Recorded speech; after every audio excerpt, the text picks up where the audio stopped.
Hello friends, चलिए last video में हमने जो करेक्शन फैक्टर मेथड की स्टेप देखी थी शॉर्टकट मेथड की, उसी मेथड से आज हम एक क्वेश्चन का सॉल्यूशन करेंगे। हम क्वेश्चन ले रहे हैं जो हमने लास्ट क्वेश्चन किया था डायरेक्ट मेथड से, उसी क्वेश्चन को हम क्या करेंगे अब डायरेक्ट मेथड से यूज़ करेंगे, तो आपको समझ में आएगा कि क्या डिफरेंस है। ओके, तो क्वेश्चन है हमारे पास, the following data related to the production of wheat in 1000 tons of 3 varieties with x1, x2 and x3 on 9 plants. Plots देखे रखिए y1, y2 and y3 and variety से x1, x2 x3। वैल्यूज देखे रखिए x1 की 10, 16 and 19, x2 की है 13, 19 and 22, x3 की है 4, 7 एंड 13। ये क्वेश्चन है, is there significant difference between varieties. Varieties में कोई सिग्निफिकेंट डिफरेंस है कि नहीं है, ये हमें चेक करना है। यहाँ पे दो तरीके के सैंपल हैं, एक है प्लॉट्स एंड सेकंड वैराइटीज़, लेकिन हमको क्या करना है, केवल सैंपल्स जो वैराइटीज़ के जो 3 सैंपल हैं, केवल हमको इसी नहीं में क्या करना है, वेरिएशन चेक करना है। तो इसलिए क्या हो गया, वन वे नोवा, एक ही तरफ से होगी। सबसे पहली मेथड क्या है, सबसे पहली स्टेप क्या होती है हमारी, नल हाइपोथेसिस सेट करना। हम यहाँ पे नल हाइपोथेसिस सेट कर रहे हैं, mu x1 is equal to mu x2 is equal to mu x3। Okay, alternative hypothesis set करेंगे तो all mu are not equal, सभी म्यू क्या है, इक्वल नहीं है। हो सकता है फर्स्ट एंड सेकंड में डिफरेंस हो सकता है सेकंड एंड थर्ड में डिफरेंस हो, या हो सकता है तीनों में ही डिफरेंस हो ना। कई लोग इसको डिस्क्रिप्शन फॉर्म में ना लिखते हुए इस तरीके से क्या करते हैं, न्यूमेरिकल फॉर्म में लिख देते हैं। ओके, तो दोनों ही मेथड सही है, हमने यहाँ पर डिस्क्रिप्शन फॉर्म में एक ही लाइन में लिख दिया है। तो फर्स्ट स्टेप क्या होगी, नल हाइपोथेसिस सेट करना। नल हाइपोथेसिस सेट करने के बाद सेकंड स्टेप हमारी होती है calculate the sum of observation of each sample. सभी सैंपल का क्या करना है हमको, टोटल सभी सैंपल्स जो उनके जो ऑब्जर्वेशन है उनका टोटल करना है। अब देखिए यहाँ पे हमने किया है 10, 16, 19 जो फर्स्ट सैंपल के जितने भी ऑब्जर्वेशन थे उन तीनों को हमने यहाँ पे प्लस कर लिया and get is 45। Next 13, 19, 22 and we get 54, 4, 7 and 13 and we get 24। Okay, next हम अब हम क्या कैलकुलेट करेंगे, हमारे step 3 calculate the correction factor. हमको क्या करना है, करेक्शन फैक्टर कैलकुलेट करना है। अब यहाँ पे हम क्या करेंगे, ये जितने भी ऑब्जर्वेशन है इन सभी का हमको टोटल चाहिए। T means that all the observation, total of all the observation. Okay, तो जितने भी ऑब्जर्वेशन है उनका हमको टोटल चाहिए। तो एक मेथड तो ये होगी कि हम यहाँ पे ऐसे लिखे 10 plus 16 plus 19 plus 13 plus 19 plus 22 plus 4 plus 7 and plus 13, है ना। लेकिन जब ज़्यादा सैंपल होंगे तो हम इस तरह से लिख पाएंगे कि हम नहीं, तो इसलिए हम क्या करें, यहाँ पे जो हमारे पास कॉलम की जो टोटल है, सम की वैल्यू जो है, summation x1, summation x2 and summation x3, इन तीनों की वैल्यू को हम यहाँ पे नोट कर देंगे। हमने यहाँ पे किया 45, 54 एंड 24, और यहाँ पे टोटल नंबर कितने हैं, फर्स्ट कॉलम में 3 हैं, सेकंड कॉलम में भी 3 हैं एंड थर्ड कॉलम में भी 3 हैं। 3 + 3 + 3 कितने हो गए, 9। हमने क्या करा, एन वैल्यू हमारी क्या हो गई, 9 से हमने क्या कर दिया, डिवाइड कर दिया। अब यहाँ पे देखो कि हमको स्क्वायर टी, इसका स्क्वायर है, टी का स्क्वायर मतलब ये जो 4, 5, 5, 4, 2, 4 आया है, इन तीनों ही वैल्यू को हम प्लस करेंगे, हमारे पास आएगा 123। हम इस 123 का स्क्वायर करेंगे और जो भी वैल्यू हमें गेट होगी उसको हम 9 से डिवाइड करेंगे। 9 से डिवाइड करने के बाद हमको जो वैल्यू मिलेगी वो है 1681। ओके, इस तरीके से हमने करेक्शन फैक्टर कैलकुलेट किया। मैं एक बार रिपीट कर रही हूँ, हमने जो 44, 45, 54 एंड 24 जो तीनों वैल्यूज़ हैं तीनों कॉलम्स की, इन तीनों कॉलम्स की वैल्यूज़ को हम क्या करेंगे, हमने प्लस किया है। प्लस करने के बाद हमने इसका स्क्वायर किया, देन जो वैल्यू हमें गेट हुई है उसको हमने 9 से डिवाइड किया, और फिर हमारे पास जो वैल्यू आई वो आई करेक्शन फैक्टर 1681। क्लियर, ठीक है। तो हमने अभी नल हाइपोथेसिस सेट करी है, सेकेंड कॉलम का टोटल लगाया है and third correction factor calculate किया। अब हम कैलकुलेट करेंगे सम, टोटल कैलकुलेशन करेंगे। अब हम टोटल सम ऑफ स्क्वायर, है ना, मींस दैट SST कैलकुलेट करेंगे। SST कैसे कैलकुलेट करते हैं, हम क्या करेंगे, अच्छा सॉरी, अब आपको देखोगे हमारे पास स्टेप 4 है, स्टेप 4 लिखा है square the observation and obtain their total of each sample. हमको क्या करना है, सभी जितने भी सैंपल है उनका स्क्वायर करना है। स्क्वायर करेंगे, आप ऊपर कॉलम में देख रहे हैं टेबल में कि हमने x1 का स्क्वायर लिखा है, x2 का स्क्वायर लिखा है, x3 का स्क्वायर लिखा है। हमने यहाँ पे क्या किया है, जितने भी x1, x2, x3 की जो भी वैल्यूज है हमने उसका स्क्वायर करके यहाँ पे लिखा है।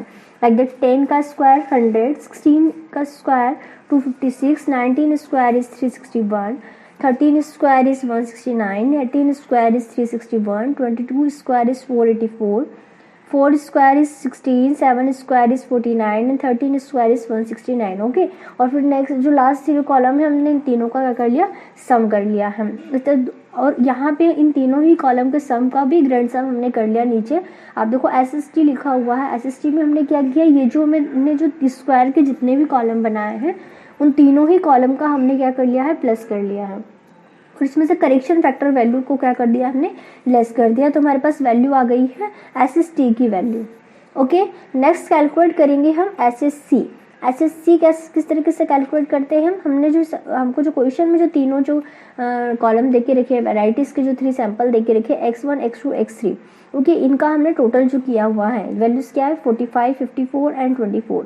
हम इनका स्क्वायर करेंगे और इन इंडिविजुअल सैंपल्स में जितने भी ऑब्जर्वेशन है उन नंबर ऑफ ऑब्जर्वेशन से इसको डिवाइड करेंगे। ओके, देन जो वैल्यू हमको में जो हमें वैल्यू फाइंड आउट होगी उसको हम क्या करेंगे, करेक्शन फैक्टर से माइनस करेंगे। लाइक दैट हमको फर्स्ट वाले कॉलम में वैल्यूज ऑब्जर्वेशन कौन से, 10, 16 एंड 19, 3 वैल्यूज है। ओके, एंड टोटल इसका कितना है, 45। तो हमने कहा 45 का स्क्वायर किया। ओके, और जो भी वैल्यूज आएगी उसको हम 3 से डिवाइड करेंगे तो आपको गेट होगा 675। ओके, आपके 675 वैल्यू आई, उसको हम यहाँ पे नोट करेंगे। देन इसी तरीके से हमने 54 का स्क्वायर किया। स्क्वायर करने पर हमको जो भी वैल्यूज आएगी उसको हम 3 से डिवाइड करेंगे। आपको यहाँ पे गेट हो रहा होगा 972। ओके, प्लस 24 का स्क्वायर किया, जो भी वैल्यू आएगी उसको 3 से डिवाइड करेंगे। आई थिंक आपको 192 यहाँ पे गेट हो रहा होगा टोटल। ओके, तो इन तीनों ही वैल्यू को प्लस कर लेंगे और उसके बाद -1681 मीन्स करेक्शन फैक्टर माइनस कर देंगे तो हमारे पास जो वैल्यू आ गई 158। ये क्या आ गई हमारी, sum of the square of column between the column. Okay, तो ये हमारे पास SSC भी कैलकुलेट हो गया है। देन हम कैलकुलेट कर रहे हैं SSE। SSE कैलकुलेट करने के लिए बहुत इजी फॉर्मूला है, SST माइनस SSC, दोनों ही को ही हमने माइनस कर दिया, हमारे पास वैल्यू आ गई SSC। अब हम कर रहे हैं एनोवा टेबल हम प्रिपेयर कर रहे हैं। एनोवा टेबल में कोई भी डिफरेंस नहीं है, जिस तरीके से हमने फर्स्ट मेथड में की थी सेम उसी तरीके से हमने यहाँ पर भी मेथड अप्लाई की है। आपने फॉर्मेट जिस तरह देखा था हमने वैसे ही फॉर्मेट यहाँ पे बनाया है। उसी तरीके से हमने यहाँ पे वैल्यूज़ भी लिखी है, SSC की वैल्यू लिखी है, SSE की वैल्यू लिखी है, V1 की वैल्यू लिखी है एंड V2 की वैल्यू लिखी है। देन MSC भी मीन स्क्वायर भी हमने उसी तरीके से फाइंड आउट किया है। आपको दिख रहा है यहाँ पे SSC divided by C-1 means 158 divided by 2 किया मैंने, तो यहाँ पे वैल्यूज आ गई 79। ओके, इसी तरीके से हमने MSE भी कैलकुलेट कर लिया। MSE means mean of the square of residual error. Okay, तो 126 डिवाइडेड बाय 6 किया तो यहाँ पे वैल्यूज आ गई हमारी 21। ओके, नेक्स्ट है हमने अब हमको F रेशो निकालना है। F रेशो के लिए हमको फॉर्मूला दिख रहा है MSC डिवाइडेड बाय MSE। हमने दोनों ही वैल्यू को एक से दूसरे से डिवाइड कर दिया तो बस वैल्यू आ गई F ratio means that calculated value of ANOVA. Okay, F की जो कैलकुलेटेड वैल्यू है वो हमने यहाँ पे गेट कर ली है।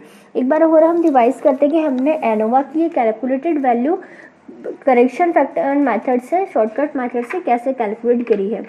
हमको जो क्वेश्चन दिया हुआ था उस क्वेश्चन में हमने कॉलम वाइज सबसे पहले तीनों ही वैल्यूज़ का कॉलम का क्या कर लिया, टोटल कर लिया। देन उन तीनों ही वैल्यूज़ का हमने पास में ही स्क्वायर कर लिया और फिर उन कॉलम का भी हमने टोटल कर लिया। ये हमने सबसे पहले कर लो। ओके, देन हम नल हाइपोथेसिस सेट करेंगे। देन करेक्शन फैक्टर मेथड करेंगे। करेक्शन फैक्टर मेथड के लिए हमको जो वैल्यूज़ जितनी भी वैल्यूज़ देके रखी उन सभी का टोटल करके उसका स्क्वायर करके जितने ऑब्जर्वेशन है उससे डिवाइड कर दिया तो करेक्शन फैक्टर मेथड आ गई। देन SST कैलकुलेट किया। SST कैलकुलेट करने के लिए हमने क्या करेंगे, जितने भी स्क्वायर से हमारे उन सभी को हम टोटल कर लेंगे, उसको है ना स्क्वायर करके उनकी कॉलम वाइज टोटल कर लिया and then correction factor value से उसको माइनस कर दिया। देन SSC कैलकुलेट करने के लिए हमने जो फिर से जो क्वेश्चन पे जो वैल्यूज़ लिखी हुई थी कॉलम की जो हमने टोटल लगाया हुआ था उनका स्क्वायर करके वहाँ पे जो नंबर ऑफ ऑब्जर्वेशन है उनसे उसको डिवाइड करके माइनस करेक्शन फैक्टर कर दिया तो हमें SSC कैलकुलेट हो गया। देन हमने SSE कैलकुलेट किया by SST minus SSC. Then we set the ANOVA table and find the value of F.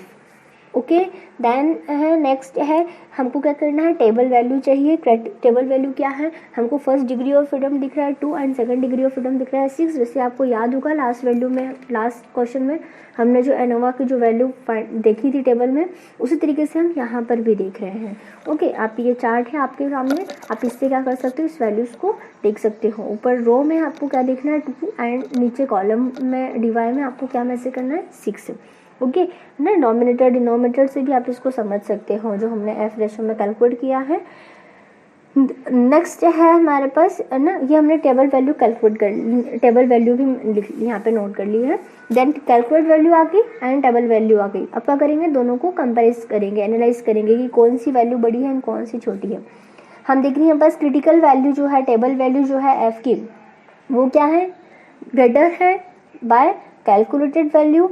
तो जब क्रिटिकल वैल्यू क्या होती है, एक्सेप्ट होती, क्रिटिकल वैल्यू लार्ज होती है, ग्रेटर होती है, तो हमारी नल हाइपोथेसिस क्या होती है, एक्सेप्ट हो जाती है। और हम क्या कहेंगे, यहाँ पे कोई भी सिग्निफिकेंस डिफरेंस नहीं है ना। नल हाइपोथेसिस में हम क्या लिखते हैं, कोई भी सिग्निफिकेंस डिफरेंस नहीं है।